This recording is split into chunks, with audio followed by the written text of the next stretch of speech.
पंजाब, हरियाणा और राजस्थान में जो किसान हैं वो अपने अपने ट्रैक्टर लेकर सड़क पर आखिरकार उतर गए। अल्टीमेटली जो केंद्र सरकार की तरफ से जो 3 अध्यादेश हैं उनका खुलकर विरोध कर रहे हैं। ऐसा लग रहा है कि आर पार की लड़ाई के मूड में किसान। इस पर और ज्यादा जानकारी लेते हैं। हमारे साथ कृषि विशेषज्ञ देवेंद्र शर्मा जी जुड़ गए हैं। देवेंद्र जी, स्वागत है आपका किसान बुलेटिन में। पंजाब, हरियाणा और राजस्थान के किसानों की अगर बात की जाए तो बड़ा दिन ट्रैक्टर ट्रॉली लेकर रैली निकाल रहे हैं। मौसम की मार के बावजूद सब सड़क पर हैं और आर पार की लड़ाई के मूड में 3 अध्यादेशों को लेकर जो किसानों को आशंका है उस पर बात करना चाहेंगे कि आखिरकार इतनी चिंता क्यों हो रही है, जबकि सरकार लगातार बोल रही है कि हम एमएसपी की व्यवस्था को खत्म नहीं करेंगे, हम मंडी व्यवस्था को खत्म नहीं करेंगे, ये एक ऑल्टरनेट व्यवस्था है। आप इसको किस तरह से देखते हैं, जरा समझाएं। पहली बात तो यह है कि आज जिस तरीके का प्रदर्शन पंजाब, हरियाणा और राजस्थान में किसानों ने किया है, उससे एक बात तो बहुत स्पष्ट है कि ये जो अध्यादेश है इनका जो इम्प्लीमेंटेशन होगा उसमें बहुत साल तक या बहुत देर तक हमें किसानों का विरोध उसमें नजर आएगा। और अगर सरकार को ये मैसेज जाता है कि किसान इससे खुश नहीं है, तो मुझे लगता है कि सबसे अच्छा कदम तो ये होना चाहिए कि किसानों को इन्वॉल्व करके ये देखा जाए कि इसमें क्या हम ऐसे कदम ले सकते हैं कि जिसके करके अध्यादेशों का जो नुकसान किसानों को ना भुगतना पड़े। वो इसलिए क्योंकि किसानों का सोच है और मेरा ये मानना है कि ये जो अध्यादेश है बेसिकली ये कॉर्पोरेट एग्रीकल्चर की तरफ हमें लेके जा रहे हैं। और अगर हम कल परसों जो गाइडलाइंस इशू हुए हैं एफपीओस के लिए, फूड जो प्रोड्यूसर कंपनीज है उनके लिए, उनको भी अगर देखते हैं और बाकी जितने भी इकोसिस्टम में जितने भी आ रहे हैं पिछले 4-5 सालों से, तो उससे स्पष्ट है कि जो सरकार का जो मंसूबा है वो ये है बेसिकली कि जब हम कहते हैं कि 1 कंट्री 2 मार्केट सिस्टम जब जो एक्चुअली में अडॉप्ट किया जा रहा है, उसका मतलब ये हुआ कि एपीएमसी जो मंडियां हैं वो आस्ते आस्ते वो रिडंडेंट होती जाएंगी। इसलिए मैं कह रहा हूं क्योंकि अगर देखिए पंजाब की मैं एक अगर छोटा सा उदाहरण दूं तो अगर गेहूं एक कंपनी या एक ट्रेडर जो है वो आईपीएमसी में खरीदना चाहता है तो उसको एमएसपी के अलावा 6% टैक्स देना पड़ेगा। जबकि अगर वही गेहूं को मंडी के बाहर खरीदना चाहता है तो उसको एमएसपी तो देने में खुशी होगी क्योंकि उसको 6% टैक्स से नहीं देना पड़ता है। इसका मतलब ये साफ हो गया कि जो ट्रेडर्स का जो रुझान होगा वो ऑब्वियसली मंडी के बाहर होगा। तो ग्रेजुअली जो मंडी है वो आस्ते आस्ते खत्म होती जाएंगी और उसमें सरकार का जो बर्डन है एमएसपी देने का वो भी खत्म होता जाएगा। और वो अभी आप देखें कितने सारे प्रावधान आ रहे हैं जो कह रहे हैं कि हम जो ओपन एंडेड प्रोक्योरमेंट से बाहर निकले। तो किसानों का जो ये सोच है या जो डर है ये बिल्कुल ठीक है और मुझे लगता है कि इस पे सरकार को गौर करना चाहिए कि किसानों को नजरअंदाज करके या उनको उनकी अनदेखी करके हम किसी भी आत्मनिर्भर भारत का जो सपना है उसको हम पूरा नहीं कर सकते।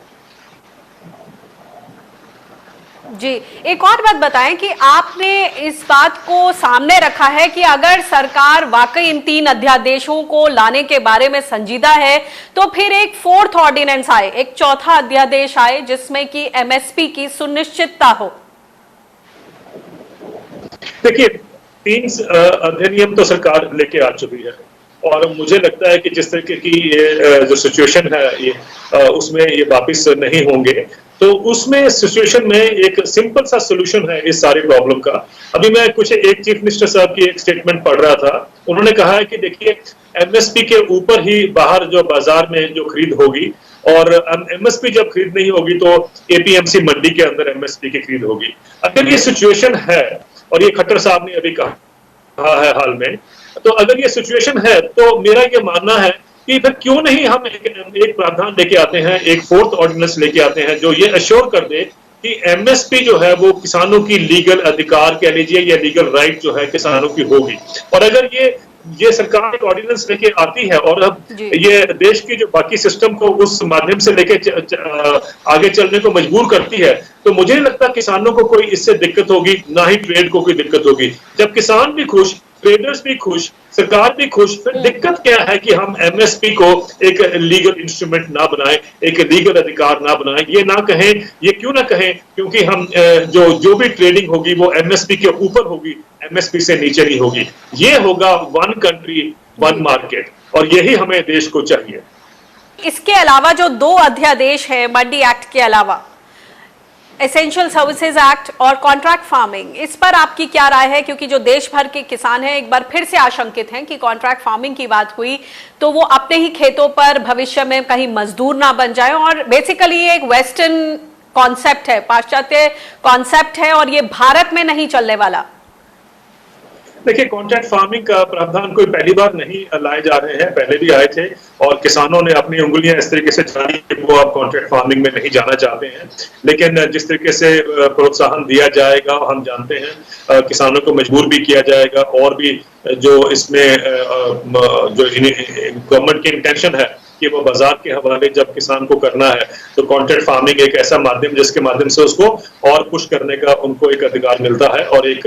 रास्ता मिलता है। मेरा ये कहना है कि कॉन्ट्रैक्ट फार्मिंग अमेरिका में भी है, कॉन्ट्रैक्ट फार्मिंग यूरोप में भी है, कॉन्ट्रैक्ट फार्मिंग भारत में भी है, और हमने देखा है कि कॉन्ट्रैक्ट के जितने नॉर्म्स होते हैं वो, क्योंकि